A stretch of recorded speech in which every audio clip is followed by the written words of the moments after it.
top of the morning. My favorite cereal. My favorite whiskey.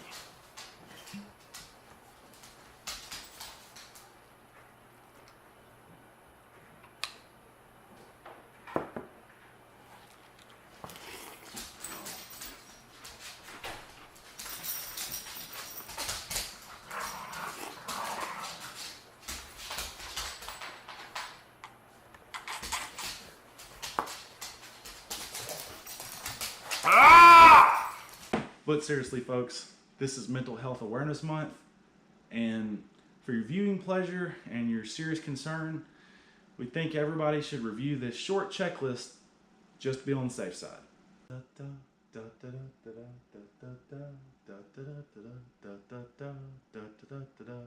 Welcome back to the Ultimate Whiskey Channel, where each week two whiskeys go head-to-head to see who is the ultimate whiskey.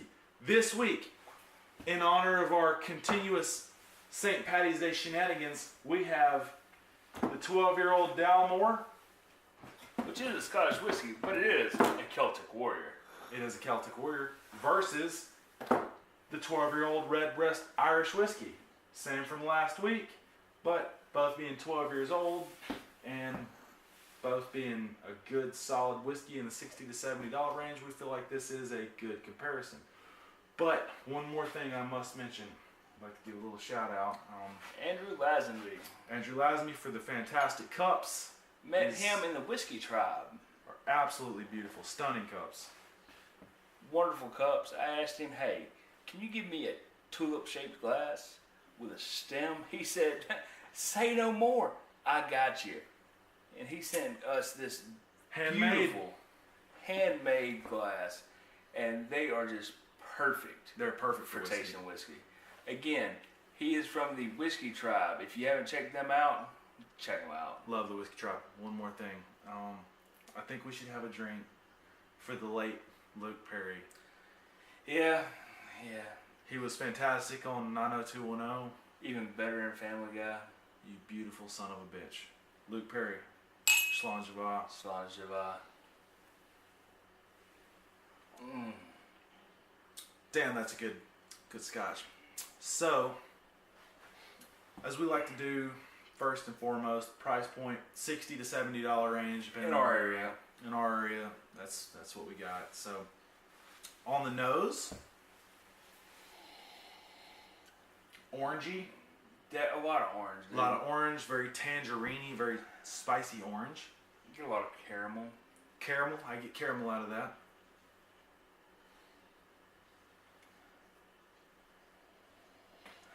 Plum? Maybe some plum. It's fruity. I can get a little plum out of that. Maybe some dark chocolate. Yeah, this would be so good with chocolate. This would be fantastic with chocolate. Some of that cacao would be really good with this. 85% cacao. That would be good with this. And marzipan. Marzipan is definitely in there. If you haven't had marzipan, you don't know what we're talking about. If you had it, you know exactly what we're talking about. There's some marzipan. Precisely. I'm going to go right in on this one.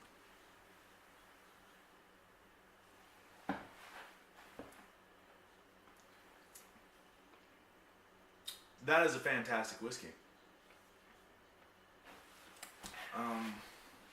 Oh yeah. It's spicy. I highly suggest on the scotches that for every year that it's been aged, that you hold it in your mouth for 1 second for every year. I heard that somewhere. And the reason that I say that is because the coffee and cinnamon just scream at you after that 12 seconds. I can get coffee and I can get cinnamon out of that as well. And if you go in for a second,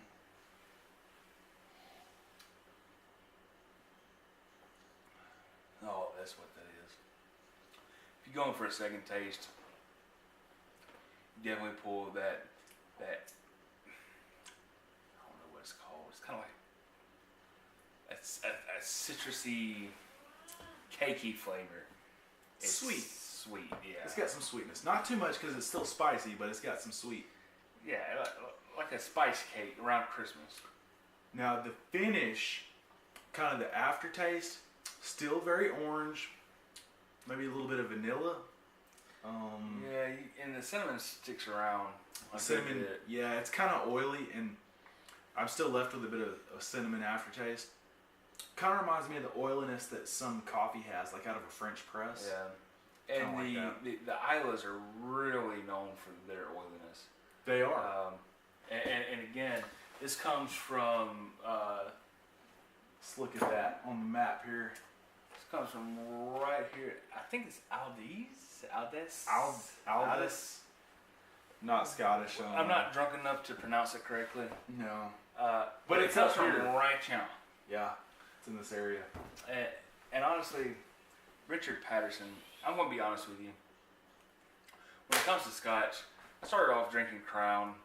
It was a gateway whiskey. It was. And then I said, there has to be more to whiskey. So I went to a restaurant. I was at the restaurant and I said, I want a Scotch. I haven't ever drank Scotch. I got the Balbini 12-year-old, I do believe. That's a good one. And it was, whenever I put it to my lips, it was, I've never had anything like this. And I wasn't pleased. I wasn't necessarily pleased. Right. But I was intrigued. Yeah, it's enough. It's enough to get you interested into this. It makes Scotch thing. Yes. It makes you want to investigate further. So what I did the next weekend was I went and I bought like 4 bottles of Scotch. I bought Macallan, I bought Monkey Shoulder, I bought Dalmore, and I think it was Tomatin. Tomatin, yeah. That's a good little range I to bought start those with. 4, and I'll tell you, this is what brought me in. Sitting in a pool, drinking this, smoking cigars. Wonderful. Now I know Dalmore catches a lot of shit, but Dalmore is a good whiskey. I can't say anything bad about it. I think if I was to gauge this by the smell, the taste, the price, and ultimately ask myself, would I buy it again? Which we've bought it several times. Many times. 1 to 5. What do you think? 4.5. Easily a 4.5. Solid 4.5.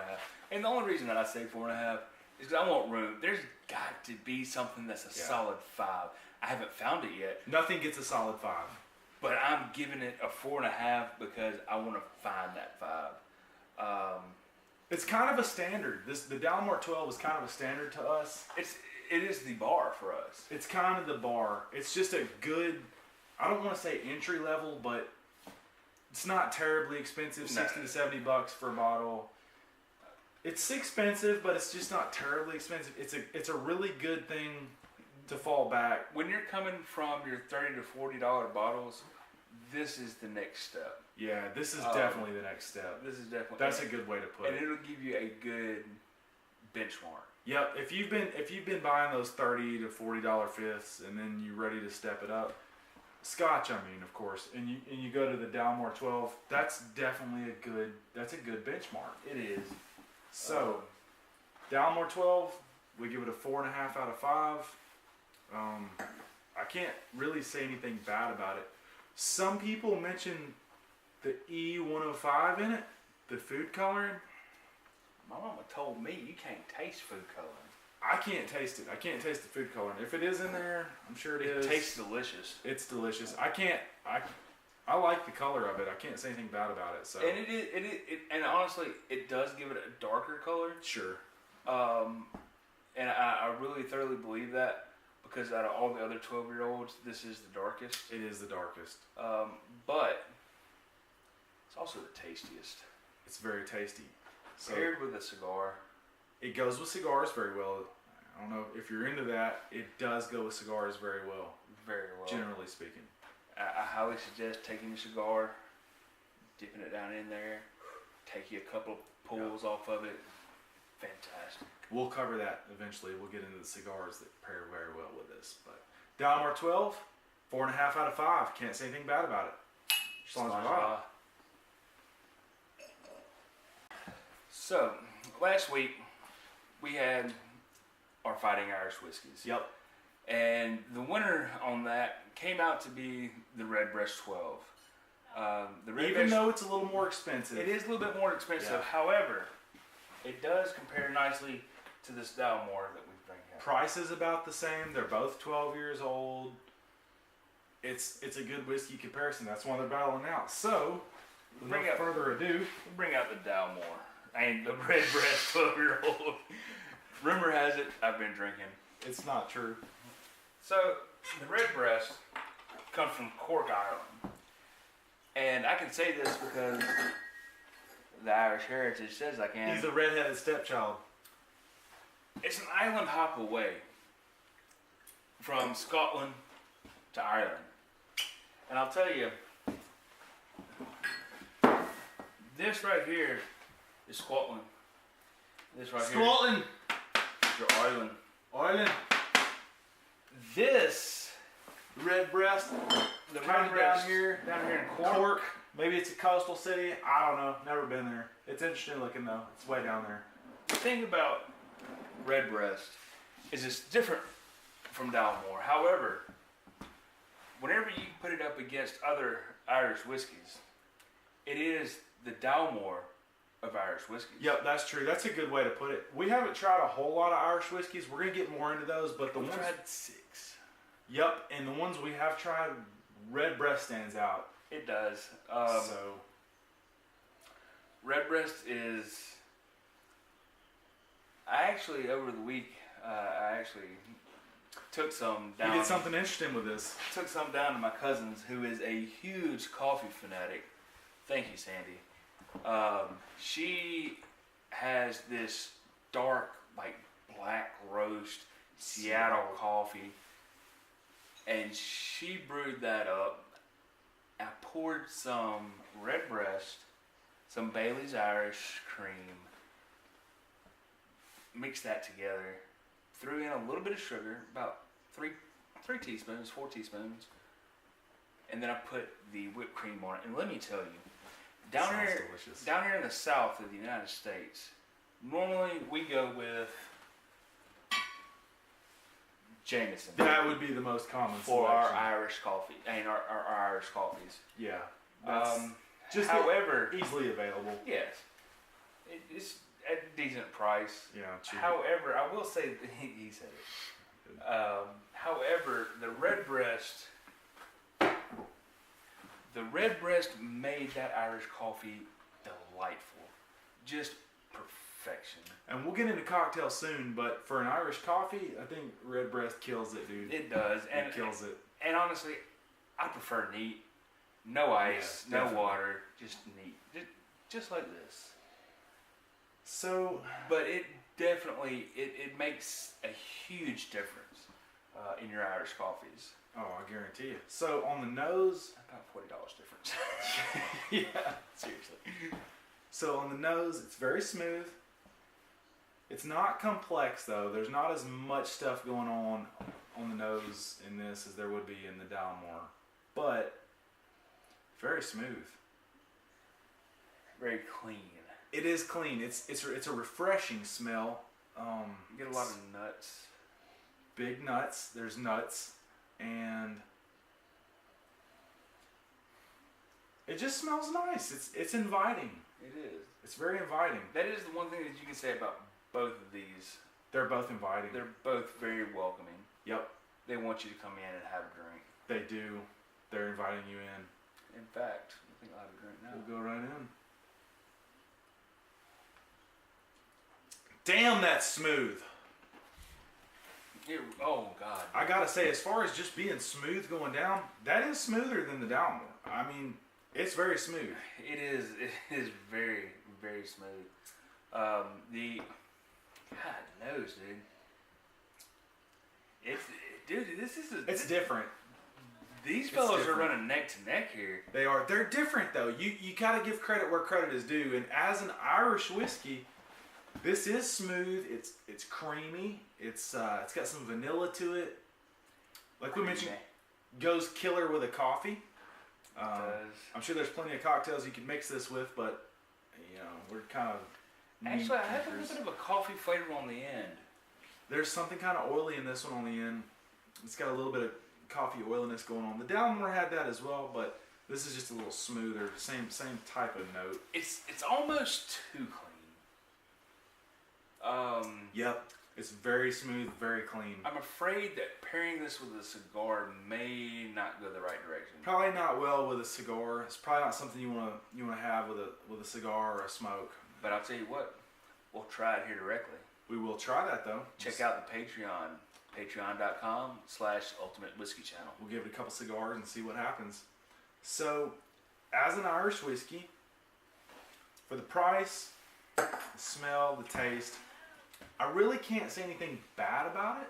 Not anything bad, not at bad. all. 1 to 5. Giving it a score. So if we were going to give it a score 1 to 5, it'd be 4.5 again. I'm comfortable with giving it a 4.5 as an Irish whiskey, as what it is. Some people might call it a dessert whiskey because it's so sweet and smooth. Yeah. The thing is that I cannot give the Dalmore or the Redbreast a clear win here. I can't either. They're both fantastic. It depends on what you're looking for. Just what you want. If you have $70 in your pocket and you're wanting a good Irish whiskey, something that's going to you can drink all night. Yep. Go with the Redbreast. Go with the However, Redbreast. if you're looking for something that you can drink all night that has Scotch. a slight bit more complexity, A little more complex, a few different tastes in there. go with the Dalmore. Try the Dalmore. Give it a shot. But this is I'm gonna call it a draw. I'm gonna call it a double KO, man. I call it a draw. I think it just depends on what you're looking for. Usually we will give a straight winner or a loser. Yes, but this is just too this- close to call. Yep, they are different. They're very good in their own ways. Very unique. I'll tell you what. Let's do this. I believe the Redbreast has a step up. I'm not quite sure what the next step is, but I would like to put it against Dalmore's Yes. next step. Redbreast, if you're watching this, we want to know what a 15 is like, or some other. Or a 21, That would be really good. 18, whatever the case may be. We want to compare you Yes, to the next closest thing to the Dalmore. that seems like a good competitor. This is another step that we need to take. Let us know what your next step is. Yes. I think So we'll have to call this a straight draw. Celtic Warriors, A straight draw. straight draw. On the couch. On the couch tonight. The Redbreast was great, but Fantastic Irish whiskey. we always come back to what brought us in to real whiskey. We drank other whiskeys in the past. Crown is what brought me into whiskey. This is the gateway whiskey. I'm sure it's what brought you in. Oh yeah. But Dalmore was my first whiskey that I said, you know what, there's more to this. Dalmore is very interesting. And the thing is that the first whiskey that really opens your eyes, that's the whiskey that you're always going to fall back to. You're gonna keep it around, probably. The Redbreast was great, but if I have $70 personally, I'm going to buy a Dalmore because I know We lean that way. that is what brought me in. But the Redbreast, I really like to see the Can't say anything expressions. bad about it. I like to see the expressions Looking from forward to the that. 12-year-old, and see how it compares to the Dalmore expression. Had fun with the Celtic Warriors. The Celtic Warriors was fucking fantastic. They're both fantastic. And if you can't tell, we're really fucking shitty right now. He is. I'm sober. Thank you so much, Redbreast. Redbreast, we Dalmore. love you. Dalmore. I don't know who does your fucking mixing, but Richard Patterson, I know that you do Dalmore's. Thank you so much.